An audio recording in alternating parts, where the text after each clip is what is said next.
There's there anyway.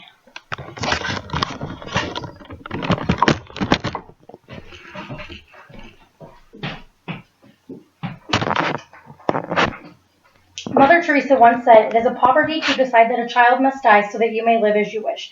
In 1973, when the Roe v. Wade case was finalized, Amendments 9 and 14 changed drastically.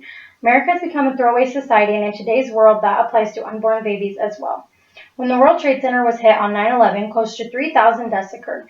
Every day, the silent horror called abortion takes more lives than the terrorists did that day. Of all the wars in America's history, there have been millions of deaths. Each year, deaths caused by abortion total up to beat the statistic.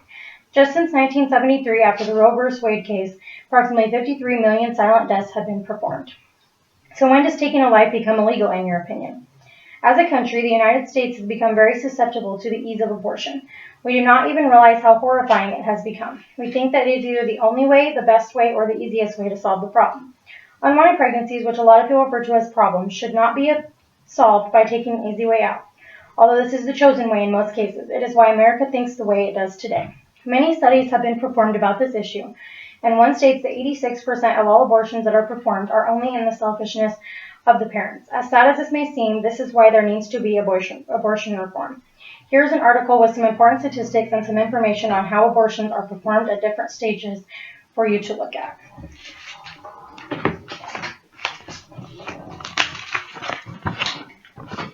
To understand the need for abortion reform, we need to look at murder. According to the Merriam-Webster Dictionary online, the definition of murder is the crime of deliberately killing a person. Is a baby not counted as a person? When does a baby become a living organism? In an article by James D. Agresti, he found a textbook about embryos called Before We Are Born, Essentials of Embryology and Birth Effects, which states that the zygote and early embryo are living human organisms. Any time between 5 and 10 weeks after the woman's last menstrual cycle is the optimum time for an abortion to be performed. At 5 weeks, being the earliest to have an abortion, the egg would have already been fertilized for 3 weeks, meaning the baby has developed eyes, a portion of the spinal cord, and partial brain development. Therefore, abortion fits the definition of murder. Many of the abortions in America are performed on teenagers. As a teenager, the brain has not fully developed yet. Therefore, they do not always understand what they are doing. The brain is not developed enough to make good decisions until they are at least 19. Abortion could affect them mentally, physically, and emotionally later on in life.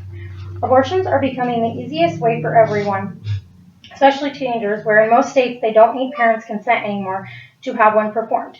In June 2012, out of all 50 states, 7 of them have no law about parental consent when it comes to abortion. Even though this is a small amount, that still gives teenagers the leeway to think that having an abortion is the easiest way out. If it is illegal in most states to get a tattoo until the person is 18 and to get piercings without parents' consent until the age of 18, then why should an abortion be any different? This just makes teenagers think that it is okay to do whatever they please. Teenagers might also think that abortion can be used as a form of contraception and can be used to replace safe sex. Not being safe is not a reason to have an abortion. There are consequences to everything, and not having safe sex can lead to pregnancy, which will be the consequence. If they are willing to have unprotected sex, then they should be able to take the consequences. Having an abortion at any age, especially a young age, can also cause many problems. During 1981 up until 1984, according to the CDC's Division of Reproductive Health, there were 42 legal abortion-related deaths in the United States. The Journal of Reproductive Medicine found 59 studies that showed a relation to abortion and premature births after having the abortion.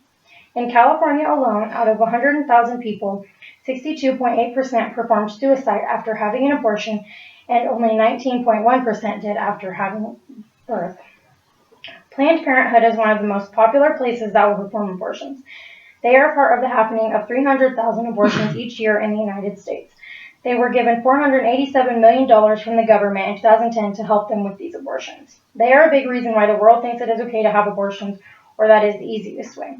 About 72% of Americans that go to Planned Parenthood to have abortions are poor and know that they can get them fully paid for by the government. Many people will be supportive for abortions being legal because of the cases of rape or incest. Yes, those are very cruel crimes, but abortion should not be the answer. The person who committed the crime should be the one to suffer if this ever happens, not the unborn baby who had no say-so in what has happened. There are also multiple medical options that are routinely performed in these instances to prevent the woman from having a pregnancy at all. If murder is a capital offense, then why is abortion not? since it obviously fits the definition. We as a country have become so susceptible to the ease of many things, a big one being abortion. Things need to be done and soon before the issue gets worse than anybody ever could have dreamed. Every life deserves a lifetime, so why take that away from them?